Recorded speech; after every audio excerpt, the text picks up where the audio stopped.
The state pension went up this week. And I want to start by saying that's genuinely good news. People who spent their whole working lives paying in deserve to see that reflected in what they get back. But there's something sitting right underneath that headline that I haven't seen many people really talk about properly. And when I looked into it, I'll be honest, it surprised me. Not in a scary way, but in a way that made me think people need to know this. So that's what this video is. If you're already drawing your state pension, if you're a few years away from it, or if you've got parents or family members who are, stick with me. Because by the end of this, I want you to have a much clearer picture of where things actually stand. And I'll tell you this now. There's a number at the heart of this story that I think is going to stick with you. A very specific, almost unbelievable number. I'll get to that in a minute. So let's start with the good news, because it's worth understanding properly. From the 6th of April, state pension rises by 4.8%. And for someone on the full amount, that's roughly an extra £11 every week, or about £570 more over the course of a year. And for a lot of people, that's meaningful money. That can go towards the weekly shop, or a bill that gets a bit easier to manage. I don't want to dismiss that. Now that rise comes from something called the triple lock, which is the government's guarantee that state pension goes up every April by whichever is the highest out of three things: inflation, average earnings growth, or 2.5%. And this year it was earnings growth that won, coming at 4.8%. It's quite good. And the triple lock has been genuinely effective. Over the last few years, it's helped particularly when inflation spiked. It meant pensioners got rises of 10 or 11%. And that's not nothing. It's a policy that has real teeth. Now, the exact amount you personally receive depends on your national insurance record. Not everyone will get the full amount. So if you're not sure where you stand, I'd really encourage you to check your own state pension forecast on gov.uk. It takes 5 minutes or less, and it's worth knowing. Right, so that's the backdrop. The pension went up, triple lock worked. Now here's where it gets kind of interesting. The state pension rise takes the full amount to just over £12,500 a year. The personal tax-free allowance, that's the amount you're allowed to earn in a year before you start paying income tax, is £12,570. The gap between your state pension and a tax bill is £22. I'm going to say that again because I really want it to land. £22. That's the gap. That's it. Now, here's the thing that makes this more than just a quirky statistic. That tax-free allowance has been frozen since 2021. It's not going up. It's completely still. And based on current government plans, it's not due to move again until at least 2028. And many analysts are suggesting it could be frozen even longer than that. Meanwhile, the state pension goes up every single year. That's the whole point of the triple lock. So you've got one number, the pension, rising every April, and another number, the tax threshold, sitting completely frozen. And they're now £22 apart. Now these two things were always going to meet. Nobody designed it this way intentionally. It's the result of two separate policy decisions, one made to protect pensioners and one made to quietly raise more tax, slowly moving towards each other over a number of years. And right now, they're almost touching. What that means for you personally depends on your situation. So let me walk you through it. And I think most of you watching this will probably find yourself in one of these scenarios I'm about to describe. And before I do, I just want to flag that in a few minutes I'm going to cover something that catches a lot of people completely off guard. It's about how HMRC actually collects this tax, and the answer isn't what most people expect. So stay with me on that. So let's talk about who this actually hits and how. The first group is people whose state pension is their only income. Nothing else coming in.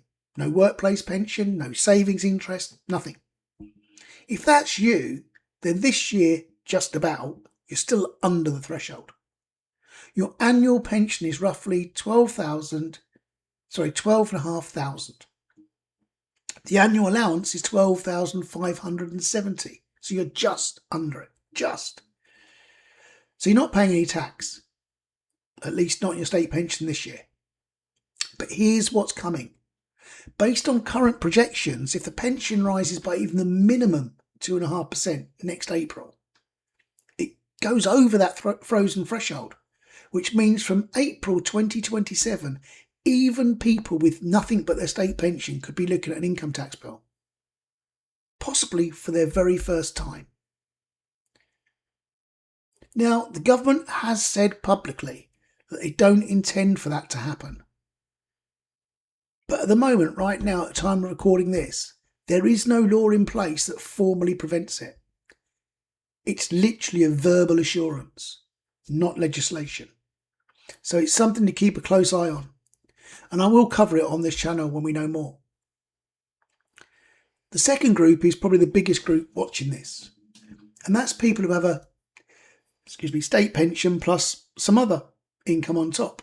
Maybe a workplace pension, a small private pension, some savings interest.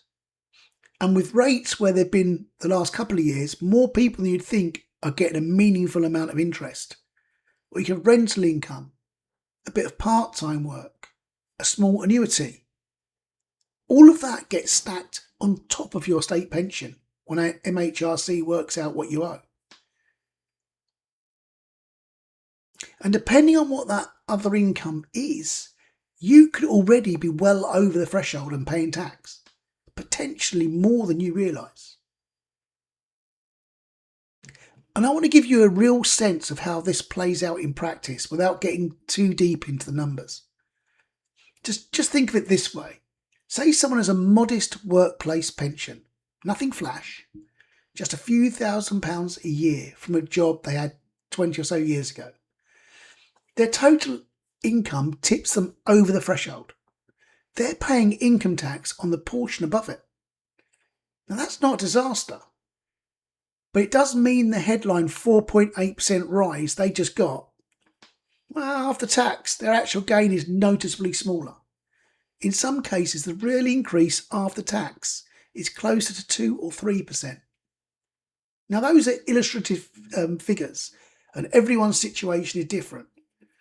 But the direction of travel is clear. The more other income you have, the more of that state pension rise gets eroded. Now, this is the bit I mentioned earlier that catches people out. Let me explain how the tax is actually collected, because most people assume that if they're going to owe tax on their pension, it gets deducted before it reaches them, a bit like you did with PAYE on a salary. But that's not how it works. The state pension is always paid gross. It comes to you in full. Every payment, no deductions. HMRC doesn't touch it at source. What HMRC does instead is adjust the tax code on your other income, your workplace pension, for example, to collect whatever's owed. So if you've noticed your tax code changing recently and wondered why your workplace pension payment looks a bit different, this could well be why. And for people who only have the state pension and no other income, HMRC may contact you directly with something that's called a simple assessment, essentially a tax bill in the post telling you what you owe for the year. There are already over 8.5 million pensioners in this country paying income tax. That number went up by over 400,000 in just 1 year. This isn't some edge case that affects only a handful of people. It's already the everyday reality for millions of families. So what's actually going on here at a higher level? Two government policies that were never really designed to interact with each other are now on a collision course. On one side, you've got the triple lock. And look, I'll say it again. It's a well-intentioned policy. It was brought in because for decades the state pension lost real value. People watched what they'd paid into the system their whole lives slowly shrink in terms of what it could actually buy. The triple lock was the fix for that, and it worked. But on the other side, you've got the frozen tax thresholds. And this is where I think a lot of people don't quite realise what's been happening. When the government freezes the personal allowance while incomes rise, and that's true for pensioners just as much as it is workers, more and more people get pulled into the tax net without the government ever officially announcing a tax rise. It's called fiscal drag. And it's been one of the main ways the Treasury has raised money over the last few years without the political cost of putting up taxes. It's quiet, it's gradual, and most people don't really notice until it's already happened. The state pension was never supposed to get anywhere near that threshold, but the combination of meaningful triple lock rises and a frozen allowance has closed that gap to almost nothing. And nobody knows for certain what happens next. The government could unfreeze the allowance. They could legislate to formally exempt the state pension from tax. Or they could do nothing and let the situation quietly unfold. What I do know is that the people most affected are often the people least equipped to deal with it. It's particularly an unexpected tax bill. And I think they deserve to understand what's coming. Right, let's end on something useful, hopefully. Because I never want to leave people feeling worried without also giving them something to actually do with it. So here's what I'd suggest. The first thing, and this applies whether you're already retired or still a few years away, it's to know your own numbers. What is your state pension forecast? What other income do you have or do you expect to have? How close are you to that 12,500 threshold? A lot of people genuinely don't know the answer to this. And you can't really make good decisions without them. Check your state pension forecast on gov.uk. It's really straightforward and free. I'll put the link in the description if that helps. The second thing, and this one is really valuable, particularly if you've not reached state pension age yet, is to check your national insurance record for gaps. Because if you've got missing years, you may be able to top them up with voluntary contributions. And the return on that is extraordinary compared to almost any other financial decision you can make in the run-up to retirement. I've seen people add hundreds of pounds a year to their pension income for a relatively modest outlay. And that link I'll put in the description too. The third thing to do is to check your tax code. If you're already drawing pension, obviously, or you've got another income, log into your HMRC tax account. Again, I'll link that below. And if the code's wrong, you could be paying too much or quietly building up debt with the HMRC that surfaces later down the year if your code's too low. And then you get a bill. Either way, it's better to know now than to find out the hard way. And the fourth thing, which I know is far easier said than done, but is genuinely worth doing, is to have a conversation with a financial advisor, particularly if your income is anywhere near the threshold. Because I want to be clear here, I'm not a financial advisor, And none of this is personal financial advice or should be treated as such. But I know from conversations with people in this space that there are legitimate, sensible ways to structure retirement income that a lot of people just don't know about. Things like timing of the pension drawdown, how ISA income is treated, whether there are ways to smooth your income over the year. And a good advisor will earn their fee many times over in a situation like this. And fifth, cue the plug. Keep watching this space. The 2027 state pension rise is where the story gets really significant. Whatever happens between now and then, whether the government moves on personal allowances, whether legislation gets passed, whether the triple lock survives in its current form, I'll be covering it here. So if you're not subscribed, now would be a good time. Look, the state pension rise this April is genuinely good news. I want to leave you with that as well as everything else. People who've worked hard their whole lives, paid their national insurance, done everything they were supposed to, they deserved an increase. And they're getting it. But the full picture is more complicated than the headline suggests. And I think the least that anyone deserves is to understand what's actually going on with their money. £22, that's the gap. And it's closing. If this has been useful, and I really hope it has, please share it with someone who needs to hear it. A parent, a friend, someone you know who's just retired or about to retire. Because the people most affected by this are often the last ones to hear about it.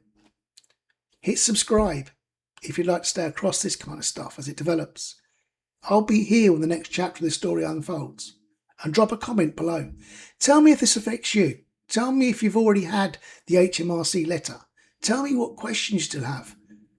I'll read them all. And it genuinely helps me know what to cover next. Thanks so much for watching and see you on the next one.